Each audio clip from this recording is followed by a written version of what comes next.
YouTubers, and welcome to another episode. Today we're talking about breathing on this machine right here, on the Concept 2 rowing machine. It can be applied to pretty much any rowing machine as long as you have a catch, a drive, and finish, and a recovery. So as long as you start here and finish back here, you'll be able to implement these breathing techniques.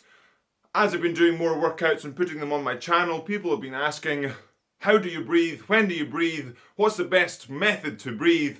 Well, we'll be talking about that today. So, there's a couple of different methods and a couple of different reasons you want to breathe in different ways, and pretty much the breathing depends on two things. You, the individual, the member of the YAM squad, how you like to breathe, and two, the intensity of the piece. Generally, as the intensity increases, when it climbs up, the breathing rate will increase. As you saw at the very start of the video, you have Henrik Steffensen doing the world record for 2K at the time as a lightweight rower, and you can see he's breathing in at both the catch and the finish. And since he's doing a 2K at an outrageous pace, he has to breathe quite a lot. When it comes down to it, a 2K row can be a battle of how much oxygen you can get into your body so your body can then make it into energy and you can put it out onto the machine. So we'll start with his breathing technique. You can see that he breathes out at each end of the stroke, but not only does he just breathe out, he breathes out in two different ways. At the catch, he makes a he's forcing a lot of air out there through quite an open mouth. At the finish, back here away from the screen on the rowing machine, with the handle into his chest, you can hear him hear him force the air through more of a gritted teeth face expression, which both actual techniques are different for different things. Partly because at the catch it's a bit more relaxed, so he doesn't breathe when he takes the catch, he breathes before he gets there, breathes out before he gets there, so it's and then adds the pressure. And then when he gets to the finish, there's quite a lot of pressure there as you bring the handle to the chest. And so there's quite a lot of pressure, so he has to force that air out, and the more relaxed exhale towards the catch comes with that more relaxed mouth, more open mouth. And also there is some theory or some science behind making a or a forcing through, not gritted teeth, but almost gritted teeth. Making the sound at a finish really helps just force a rhythm on your breathing. And that's a huge part for breathing itself in the rowing stroke, is making a rhythm. Whether it's breathing, exhaling at each end of the stroke, or inhaling at each end of the stroke, or even inhaling or exhaling at one part of the stroke, it's all about that rhythm and doing that kind of breathing consistently.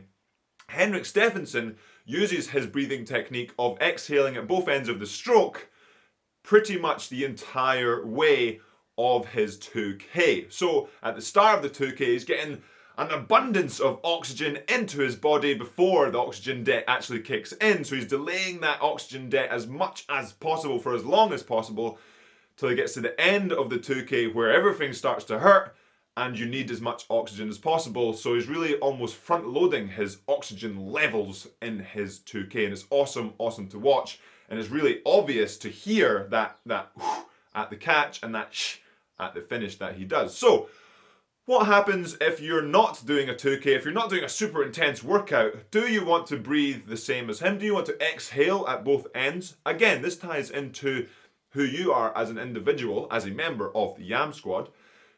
Generally, I feel like the breathing at lower intensities is obviously much less intense, so you don't have to breathe as much. The breathing rate is lower. And what I like to do is breathe out at the finish. So when we come back to the finish, it's then we breathe in almost all the way down the recovery, all the way toward the monitor, all the way back, and breathe out again at the finish. So pretty much one breath. But just because I exhale at the finish and inhale through the catch and back to the finish doesn't mean that'll work for you. Maybe you're more of an inhaler at the finish and an exhaler through the catch back to the finish and back to an inhale. It's really kind of finding out what works for you and what works for your body. But generally, like I said, it's all about that rhythm and all about what works for you. So there are basically a couple of options, like Henrik Steffensen,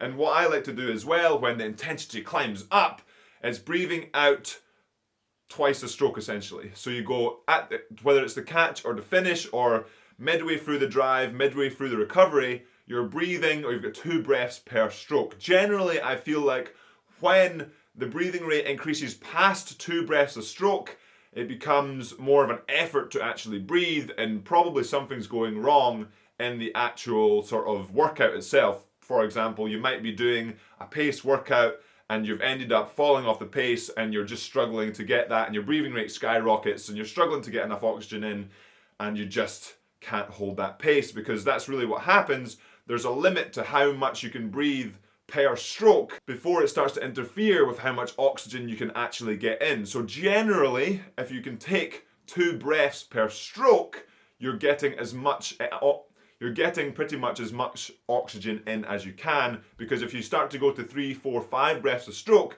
it means those breaths are going to be shallower and not filling the lungs with fresh, great oxygen and great air, great fuel for the body.